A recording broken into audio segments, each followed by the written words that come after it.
नमस्कार, मृदुभाषी में आपका स्वागत है। आप देख रहे हैं मध्य प्रदेश की खबरों का बुलेटिन सिटी एक्सप्रेस, जिसमें हम जिक्र करते हैं मध्य प्रदेश की तमाम छोटी बड़ी खबरों का।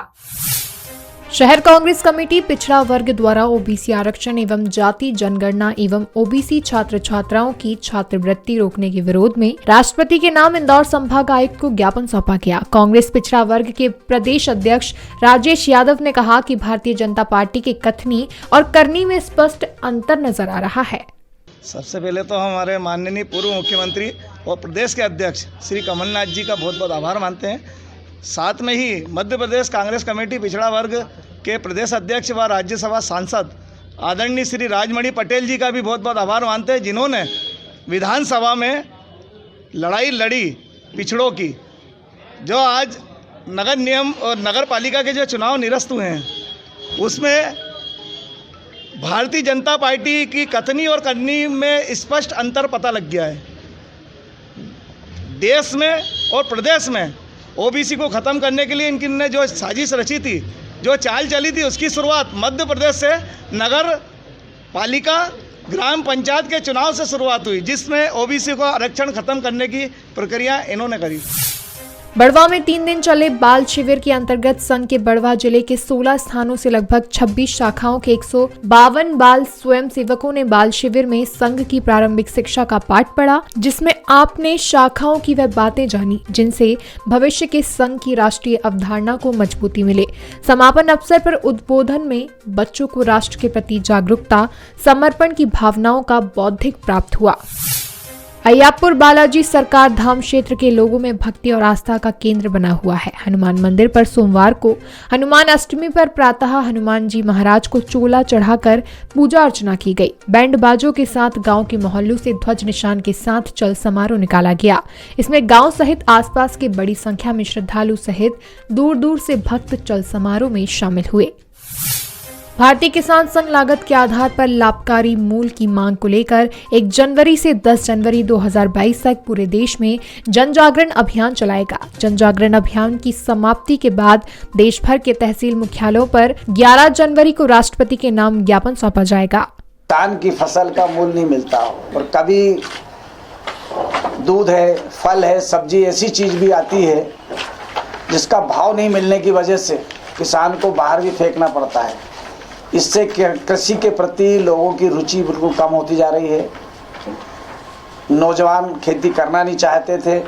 कोरोना की वजह से जो लोग वापस आए, फिर से नौजवानों की थोड़ी सी रुचि खेती के प्रति बढ़ रही है।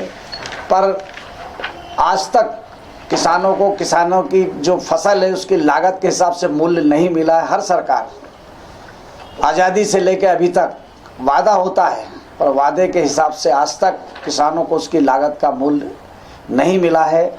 और इसको प्राप्त करने के लिए पहले आंदोलन होगा, अगली रणनीति फिर बैठ करके बनाएंगे। 10 दिन तो जन जागरण चलेगा, फिर भी जो आगे की रणनीति तय होगी वो आपको फिर बाद में बताया जाएगा। संकट मोचन राम भक्त हनुमान जी का अष्टमी पर्व नगर में बड़ी ही धूमधाम के साथ मनाया गया। हनुमान अष्टमी को लेकर भक्तों में उत्साह दिखाई दिया। नगर के विभिन्न हनुमान मंदिरों में बाबा हनुमान लला का मनमोहक श्रृंगार एवं मंदिरों में आकर्षक सज्जा कर भक्तों द्वारा आयोजन किए गए। प्रतिवर्ष अनुसार खेड़ापति सरकार हनुमान मंदिर में श्री कृष्ण रामायण मंडल के तत्वाधान में विशाल कन्या भोजन एवं भंडारे का आयोजन किया गया। उज्जैन के खाकी अखाड़ा में श्री गुरु पंचायत एवं पुष्प अमृत महोत्सव का आयोजन किया गया। आयोजन के पूर्व शिप्रा नदी से जल भरकर अखाड़े पर यज्ञ के लिए लाया गया। सर पर कलश लेकर सैकड़ों की संख्या में महिला श्रद्धालु सड़कों पर संदेश देते हुए निकले। यात्रा में 21 रथ, हाथी, घोड़े, ऊंट पालकी के अलावा देश भर से आए साधु संत व भक्त शामिल हुए। यात्रा के बाद शिप्रा का जल यज्ञशाला में स्थापित कर यज्ञ प्रारंभ किया गया। श्री गुरु कृपा केवलम कार्यक्रम के अंतर्गत श्री गुरु कृपा ही केवलम नवम पुष्प कार्यक्रम, जिसमें श्री राम मारुति महायज्ञ, श्री राम कथा, श्री रामचरितमानस नवापारायण, श्री राम अर्चन, अन्नकूट महोत्सव और 5 जनवरी को ब्रह्मभोज, मतलब सब पब्लिक का भंडारा। आए थे जल लाके और भी शामिल। आज श्री क्षिप्रा मैया का जल लाए, पूजन हुआ। पचौर में नाबालिग बालिका की हत्या करने वाले प्रेमी को पुलिस ने गिरफ्तार कर लिया है। आरोपी ने नाबालिग की गर्दन पर चाकू से वार किए थे। आरोपी को माननीय न्यायालय पेश किया गया।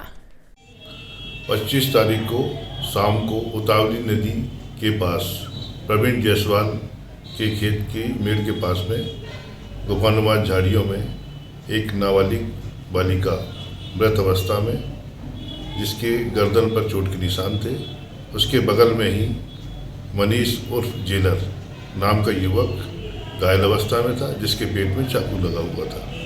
घायल युवक को उसके परिजन अस्पताल ले गए इलाज हेतु। चूँकि नाबालिग बालिका की मौके पर ही मौत हो चुकी थी, नाबालिग बालिका के चाचा श्याम की रिपोर्ट पर आरोपी मनीष उर्फ जेलर के विरुद्ध धारा 300 का अपराध पंजीबद्ध कर विवेचना में लिया गया। मनीष का इलाज शाजापुर में मेट्रो हॉस्पिटल में चल रहा था, जहां पर पुलिस गार्ड लगाई गई थी। मामला प्रेम प्रसंग का था। नाबालिग बालिका और मनीष दोनों एक ही गोत्र के थे और दोनों चचेरे भाई बहन लगते थे। दोनों के प्रेम प्रसंग पर परिजनों को आपत्ति थी। परिजनों द्वारा बालिका की सगाई नरसिंहगढ़ में कर दी गई थी। इसी बात से आरोपी नाराज था। घटना दिनांक को आरोपी बालिका के घर गया और बालिका को अपने साथ घटनास्थल पर लेके आया और साथ में भाग चलने का दबाव डालने लगा, जो बालिका ने मना कर दिया। इसी बात से नाराज होकर आवेश में आकर आरोपी ने चाकू से बालिका के गले पर वार किया, जिससे उसकी मौके पर ही मौत हो गई और आरोपी ने स्वयं के पेट में ही चाकू मार लिया था। चूँकि आरोपी को पेट में मामूली चोट थी, इस कारण कल ही डॉक्टर द्वारा डिस्चार्ज कर दिया गया था। कल ही आरोपी को गिरफ्तार कर लिया है, जिसे आज न्यायालय पेश किया गया है। कसरावद में चल रही श्रीमद् भागवत कथा के चौथे दिन भगवान श्री कृष्ण का जन्मोत्सव धूमधाम से मनाया गया। जन्मोत्सव पर बैंड बाजे के साथ नन्हे बालक मन पाटीदार को भगवान श्री कृष्ण के रूप में सजाया गया। भगवान श्री कृष्ण को पालने में झुलाया गया और भक्तों ने पैर पूजन कर उनका आशीर्वाद लिया। कथा के 5वें दिन मंगलवार को भगवान को 56 भोग लगाया जाएगा और 56 भोग प्रसादी वितरित की जाएगी। वीडियो को लाइक और शेयर करें। मृदुभाषी से जुड़े रहने के लिए चैनल को सब्सक्राइब करें और खबरों के नोटिफिकेशन के लिए बेल आइकन दबाना ना भूलें।